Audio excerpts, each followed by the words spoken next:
అందరికీ నమస్కారం. నా పేరు రమ. నీ ప్రేమ కోసం 58వ భాగం. రచయిత శ్వేతసాయి గారు.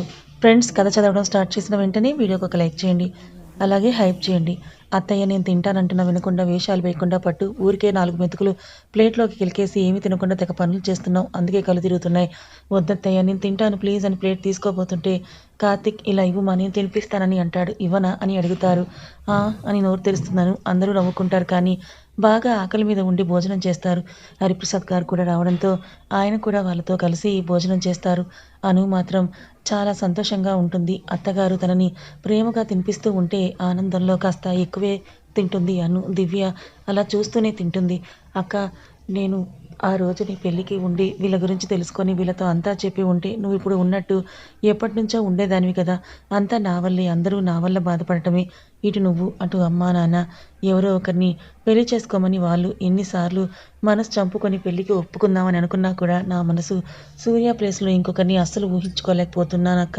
ఒకవేళ అలా అయితే ప్రాణం పోతుందేమో అని అనిపిస్తోందని తన మనసులో అనుకుంటుంది దివ్య. దివ్యని కదిపి అంతా బాగానే ఉంటుంది దివ్య, ఏమీ ఆలోచించకు, ఎవరు ఎవరిని వదులుకోనక్కర్లేదు, నేనున్నానుగా, అందరూ బాగుంటారు అని అంటాడు దివ్యకు మాత్రమే వినపడేలా కార్తిక్. దివ్య ఒక చిన్న స్మైల్ ఇచ్చి సైలెంట్గా తింటుంది. ఇంతలో దివ్య ఫోన్ మోగుతూ ఉంటే అందులో అమ్మని నేమ్ కలిపి కానీ అను ఫోన్ తీసుకొని లిఫ్ట్ చేస్తుంది. హలో అని అనకముందే ఆవిడ, దివ్య ఎక్కడున్నావు అక్క, బావ బాగున్నారా, బావ అక్కని బాగానే చూసుకుంటున్నారా, అను హ్యాపీగానే ఉందా, ఇలా వరుసగా అన్ని ప్రశ్నలు వేస్తూ ఉంటుంది. దివ్యకి అంత స్పీడ్గా మాట్లాడడం ఎక్కడి నుంచి వచ్చిందో అర్థమయ్యి నవ్వుకొని అమ్మ నేను అను అని అంటుంది. అను వాయిస్ వినగానే సంతోషంగా ఆవిడ, అను నువ్వేనా, వచ్చేసారా ఇంటికి, ఎలా ఉన్నారు అందరూ, అన్నయ్య వదిన గారు ఎలా ఉన్నారు అని అంటారు. 1 అవర్ అయిందమ్మా వచ్చి, అలాగే అందరూ కూడా బాగున్నారమ్మా, నువ్వు నాన్న ఎలా ఉన్నారు అని అంటుంది అను. "ఆ, మేము బాగున్నామని" అంటుంది. ఇంకా అలా కాసేపు మాట్లాడి ఆ తర్వాత సుమిత్ర గారు మాట్లాడతాను అని అంటే అనుకి తినిపించడం అయిపోయిన తర్వాత ఆవిడ వచ్చి ఫోన్ తీసుకొని మాట్లాడతారు. కాసేపు ఇద్దరు మాట్లాడుకున్న తర్వాత దివ్య గురించి మీరేం ఆలోచించకండి, అన్నయ్యతో చెప్పండి, కంగారు పడొద్దని, తను పెళ్లి చేసే బాధ్యత మాది అని అంటారు సుమిత్ర గారు. చాలా సంతోషం వదిన గారు అంటూ కాల్ పెట్టేస్తారు లక్ష్మి గారు. అందరూ హాల్లో కూర్చుంటే సుమిత్ర కార్తీక్‌లో వచ్చిన మార్పులను చూసి హరిగారు చాలా సంతోషిస్తారు. దివ్య సోఫాలో కూర్చొనుంటే లిల్లీ వస్తుంది వదిన అంటూ ముగ్గురు కూర్చొని మాట్లాడుకుంటూ ఉంటారు. కాసేపటికి నిద్రొస్తుంది, వెళ్తాను వదిన అని లిల్లీ వెళ్తానంటుంటే, ఆగు లిల్లీ అని అను వెళ్ళి, ఇదిగో ప్రసాదం నీకు అమ్మకి, గాజులు కూడా తెచ్చాను తీసుకెళ్ళని ఇస్తుంది. అది తీసుకొని బాయ్ అని చెప్పి వెళ్ళిపోతుంది లిల్లీ.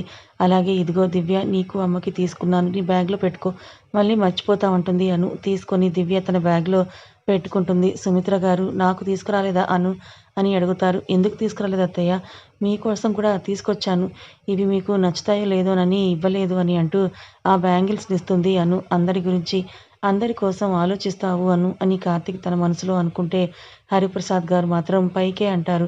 అను నవ్వేస్తుంది. ఇది నాకు చాలా నచ్చాయి. ఆవిడ బ్యాంగిల్స్ తీసుకొని, ఈరోజు బాగా అలసిపోయారు, ఇంక వెళ్ళి పడుకోండని అంటారు. అను, దివ్య వెళ్ళి బెడ్రూమ్‌లో పడుకుంటారు. కార్తీక్ హాల్‌లో పడుకుంటాడు. చాలా అలసిపోవడం వల్ల వెంటనే అందరూ కూడా నిద్ర పట్టేస్తుంది, పడుకుంటారు. అందరూ నిద్రపోతారు, కానీ అనుకి అసలు నిద్ర పట్టదు. ఏం చేయాలో అర్థం కాక ఫోన్ తీసి ఆ అన్నోన్ పర్సన్‌కి మెసేజ్ చేస్తుంది. కార్తీక్ మెసేజ్ సౌండ్‌కి నిద్రలేచి ఈ టైంలో ఎవరని చూస్తాడు. అను నుండి మెసేజ్ వచ్చేసరికి ఏంటిది ఈ టైంలో చేస్తుంది, ఇంకా పడుకోలేదా అనుకొని, ఏంటి ఏమైందిరా ఈ టైంలో మెసేజ్ చేసావు, కార్తీక్ లేడా అని అడుగుతాడు. అదేం లేదు, నిద్ర పట్టట్లేదు అందుకే చేశాను.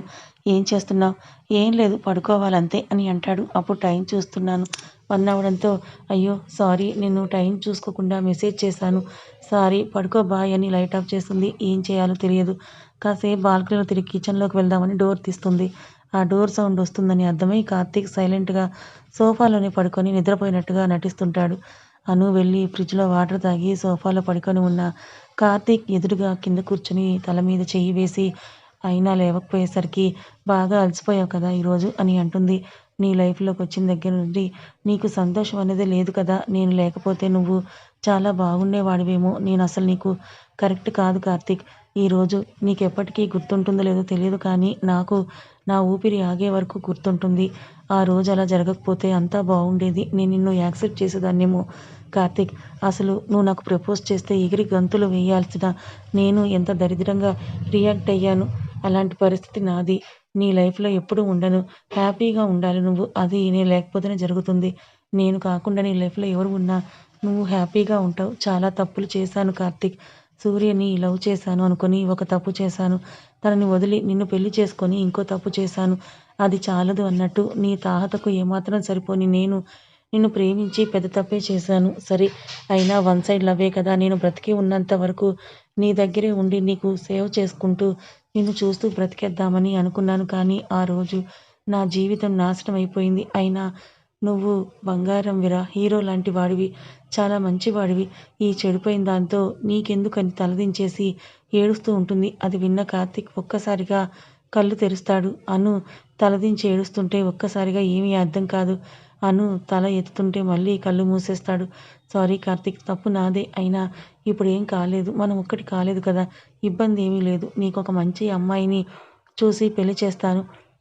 నేనస్సలు అడ్డురాను మీకు. నేనిక్కడి నుంచి వెళ్ళిపోతాను అంతా చెప్తూ ఉంటే అను కళ్ళల్లో కన్నీళ్లు వరదలా పొంగుతుంటాయి. నీకు తెలుసా, నేను నిన్ను చూడకుండా ఒక్కరోజు కూడా ఉండలేను. ఊపిరి ఆగిపోతున్నట్టుగా ఉంటుంది నాకు. సూర్యని వదిలేసినప్పుడు కూడా ఇలా లేదు. దివ్య నాకు దూరమైందన్నప్పుడు కూడా ఇలా లేదు. కానీ నీకు దూరంగా ఉంటే చాలా సార్లు ప్రాణం తీసుకోవాలని ఉంటుంది. కానీ తప్పురా. నీకు నేను అస్సలు సరిపోను. నీ కోసం, నీ సంతోషం కోసం ఏదైనా చేస్తాను. ప్రాణాలైనా ఇస్తాను. నా క్యారెక్టర్ అయినా పాడు చేసుకుంటాను. ఈ అను నీ కోసం అంతే. ఎవరైనా ప్రేమించిన వారితోనే జీవితం. అతనికే తనని అర్పించుకోవాలని అనుకుంటారు. నిన్ను ప్రేమించాను. అసలు నిన్ను మాత్రమే నేను ప్రేమించానని తెలిసాక నువ్వు తప్ప ఈ లోకంలో ఎవరు వద్దు అని అనుకున్న నాతో నీకు ఫిజికల్ రిలేషన్ వద్దు అంటే లైఫ్ లాంగ్ దూరంగానే ఉందాము అని కూడా అనుకున్నాను. అలాంటిది ఎవడో నన్ను ఆ క్షణం చావాలని అనుకున్నా. కానీ నువ్వు ఏమైపోతావు? అసలే ఏదో బాధలో ఉన్నావు కదా! ఇప్పుడు నేను వెళ్ళిపోతే ఇంకా అమ్మాయిల మీద నమ్మకం పోతుంది.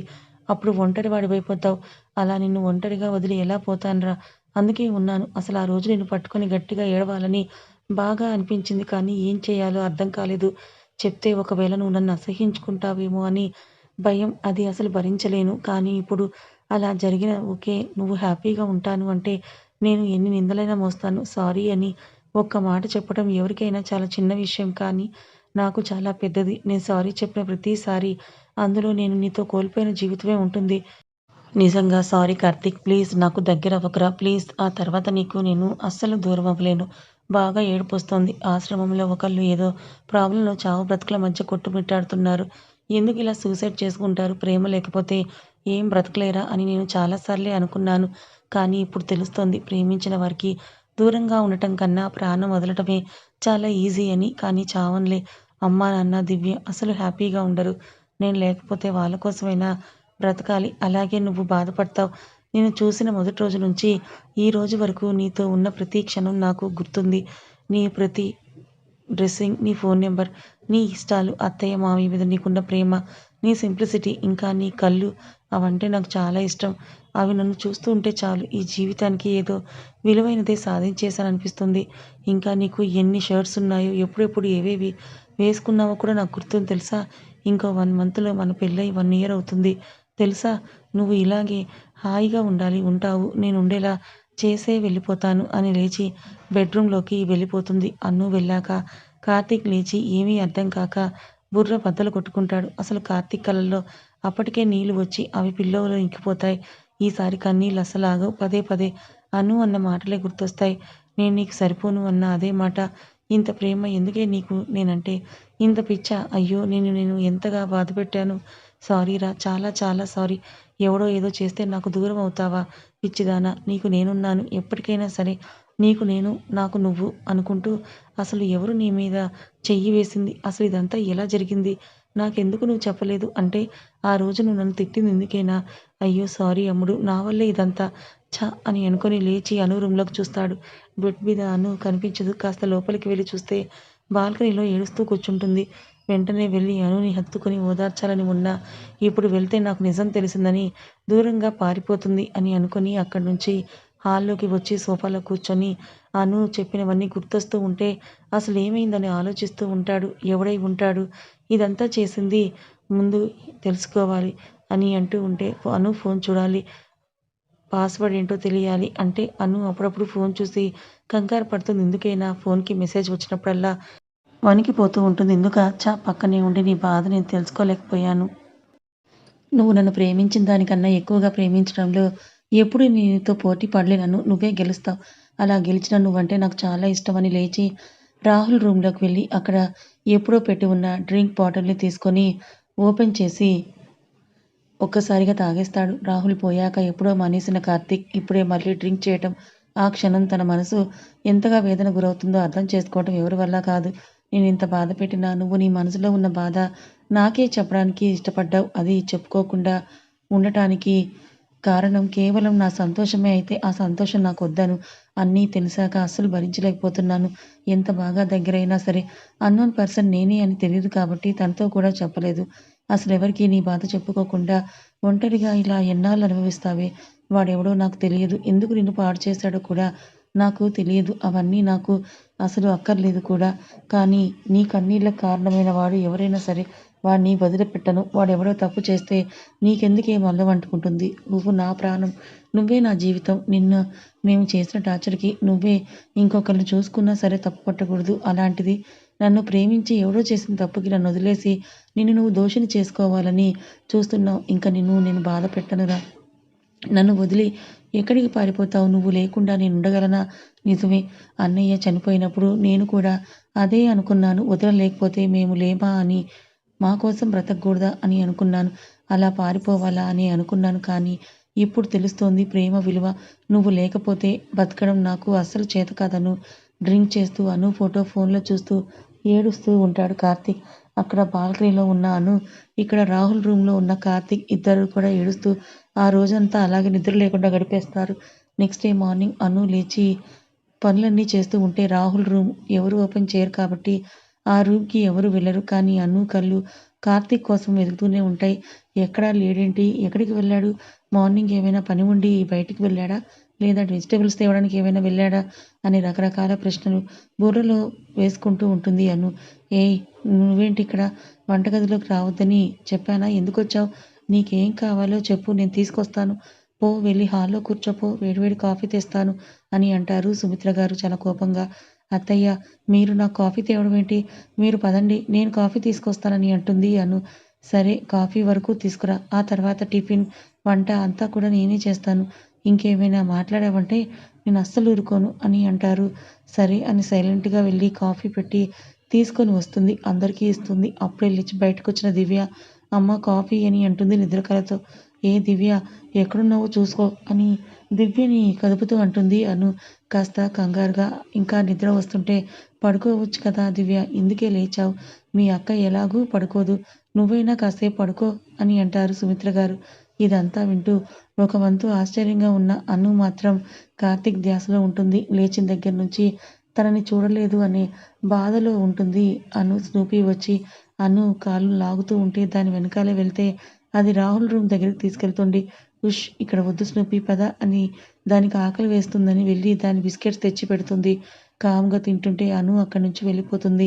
ఏంటిది దివ్య ఇలా పడుకుంటే ఎలా చెప్పు అని అంటుందను. నువ్వు రేపటి నుంచి 4కి 5కి లేస్తే నేను వచ్చి మరీ పడుకోబెడతానంటారు సుమిత్ర గారు. ఇక నుండి పనులన్నీ నేనే చేస్తాను. నువ్వేం చేయటానికి వీల్లేదు. కావాలంటే పనమ్మాయిని పెడతాను అని అంటారు.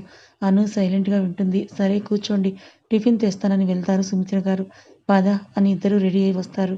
అను, దివ్య ఇద్దరు రెడీ అయిన తర్వాత అప్పటికే కార్తీక్ కనిపించకపోయేసరికి ఏం చేయాలో అర్థం కాక అటు ఇటు వెతుకుతూ ఉంటుంది అను. అది అర్థమైన దివ్య మావయ్య బావ ఎక్కడా కనిపించట్లేదు అని అడుగుతుంది. ఏమోరా మార్నింగ్ నుంచి నాకు కూడా కనిపించలేదు. ఏదైనా ఇంపార్టెంట్ పని మీద వెళ్ళాడేమో అని అంటారు హరిప్రసాద్ గారు. ఇంకా సుమిత్ర గారి టిఫిన్ తీసుకురావడంతో అందరూ కలిసి టిఫిన్ చేస్తారు. అను, దివ్య ఇద్దరూ కలిసి బయలుదేరతారు. అను ఆఫీస్‌కి వెళ్తే దివ్య ఇంటికి వెళ్ళిపోతుంది. ఆశ్రమానికి వెళ్ళిన అను రిషితో మాట్లాడుతూ ఎందుకో జీవితం అంటే చాలా విరక్తిగా ఉంది కానీ బ్రతకాలని ఉంది. నా జీవితంలో ప్రేమ అనే ఒక బంధాన్ని చూస్తూ బ్రతికేయాలని ఉంది. అది నాకు దక్కినా దక్కకపోయినా ఆ ప్రేమను తలుచుకున్నప్పుడు చాలా సంతోషం వస్తుంది.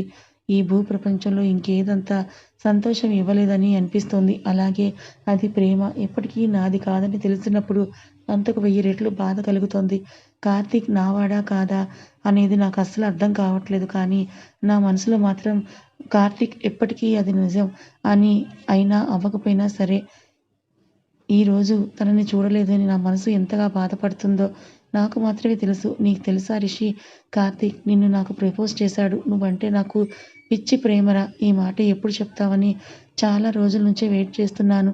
I love you two Karthik అని చెప్పాలని మనసు ఎంతగా ఉరకలేసిందో తెలుసా. ఎంత గట్టిగా మాటని మనసులో ఆపుకున్నానో అది నాకు మాత్రమే తెలుసు. ఇదంతా దేనికి అని అడుగుతావు కదా, దానికి సమాధానం చెప్పలేను. నేను ఏది కావాలని బలంగా కోరుకుంటానో అది నాకు దక్కదు. కార్తీక్తో నేను ఉండడం కన్నా ఉండకపోవడమే చాలా బెటర్ రిషి. రిషి కళ్ళలో నుంచి కన్నీళ్లు కారుతూ ఉంటే అది చూసిన అను వెంటనే అవి తుడిచి, అను ఒక్కసారి గట్టిగా ఊపిరి తీసుకొని తన కన్నీళ్లు కూడా తుడుచుకొని, చూసావా నీ పక్కనే ఉండి నిన్ను కూడా ఏడిపిస్తున్నాను. అంత బాగుంటుంది. అందరూ బాగుంటారు. ఖచ్చితంగా అందరూ సంతోషంగా ఉంటారు. అలా ఉండేలా నేనే చేస్తాను. ఇంకా నువ్వు తొందరగా లే రిషి. ఇలా వద్దు. ఇలా అస్సలు బాలేదు. ఇప్పుడు నువ్వు తొందరగా మేలుకోవాలి. అదే నీకున్న మొదటి లక్ష్యం. దాని గురించి తప్ప ఇంకేమీ ఆలోచించొద్దు. సరేనా? బాయ్ రిషి అని చెప్పి అను అక్కడి నుంచి ఆఫీస్కి వెళ్ళిపోతుంది. మౌని, కీర్తి ఉంటే వాళ్ళకి గుడ్ మార్నింగ్ చెప్పి తన వర్క్ స్టార్ట్ చేస్తుంది. కానీ కార్తీక్ వైపే చూస్తూ ఉంటుంది ఎప్పుడొస్తాడా అని. కీర్తి బేబీ బంప్ మీద చేయి వేసి, ఎలా ఉన్నావురా? చాలా రోజులు అయిపోయింది కదా మనం మాట్లాడుకొని. నీకెలా ఉంది ఇప్పుడు? అంతా బాగానే ఉందా అని అంటుంది అను. ఈరోజు నీకేం తినాలనిపిస్తుందో చెప్పు, అదే తెప్పించేస్తాము అని అంటుంది అను. కీర్తి అనుని చూస్తూ, ఎందుకు అను, నీకు అసలు కోపం అనేదే రాదా? నేను నీకు ఇంత చేశాను కదా, అయినా కానీ ఎందుకు నీకు నేనంటే అంత ఇష్టం? బాధ, సంతోషం ఎలాగో కోపం కూడా మన ఎమోషన్స్లో ఒక పార్ట్ కదా. సంతోషం కలిగినప్పుడు మనం అందరితో ఎలా ఉంటామో, బాధలో ఉన్నప్పుడు కూడా అందరికీ ఎలా దూరంగా ఉంటాం, కోపంలో ఉన్నప్పుడు కూడా కాస్త నిశ్శబ్దం వహించి ఆ తప్పును క్షమించేస్తే అయిపోతుంది కదా. దానివల్ల బంధాన్ని ఎందుకు పోగొట్టుకోవాలి? బాధ, కోపం, అసూయ వీటన్నిటికన్నా బంధమే ఎక్కువ. ఆ బంధాలు లేని వాళ్ళు ఈ లోకంలో చాలామందే ఉన్నారు. కీర్తి, చిన్న చిన్న కారణాలకి వదిలేస్తే ఎలా చెప్పు? అందరూ కలిసి ఉన్న రోజు సంతోషం ఉంటుంది. మన కోపాలకి అందరినీ దూరం చేసేసుకొని ఒంటరిగా ఉండి సంతోషంగా ఉండగలమా ఏంటి? నీకు మేమందరం ఇక్కడ ఫ్రెండ్స్ అయినప్పుడు నువ్వు మళ్ళీ ఫ్రెండ్స్ అని నమ్మలేదని నమ్మి ఉంటే, నీకు కష్టం వచ్చినప్పుడు, డబ్బు అవసరం వచ్చినప్పుడు మమ్మల్ని అడుగుంటే సరిపోయేది. ఇలాంటి పని చేయకుండా అయ్యుండొచ్చు. మీకోసం డబ్బు అంత అవసరమై ఉండొచ్చు. అందుకే ఇదంతా చేశావు. కానీ ఇకపై ఎప్పుడు అవసరం ఉన్నా మమ్మల్ని అడుగు అని అంటుంది అను. సారీ అను, రియల్లీ సారీ. ఇంకెప్పుడు ఇలా చెయ్యను. ఎవరిని బాధ పెట్టను ప్రామిస్ అంటుంది కీర్తి. సరే సరే, ఈ టైంలో నువ్వు ఇలా బాధపడటం అస్సలు కరెక్ట్ కాదు. ఈ బుజ్జిగాడిని బాగా చూసుకో, అంతే చాలు నాకు అని అంటుంది అను. నా లైఫ్లో ఇప్పటి వరకు పరిచయమైన మనుషుల కన్నా you are very special person Anu.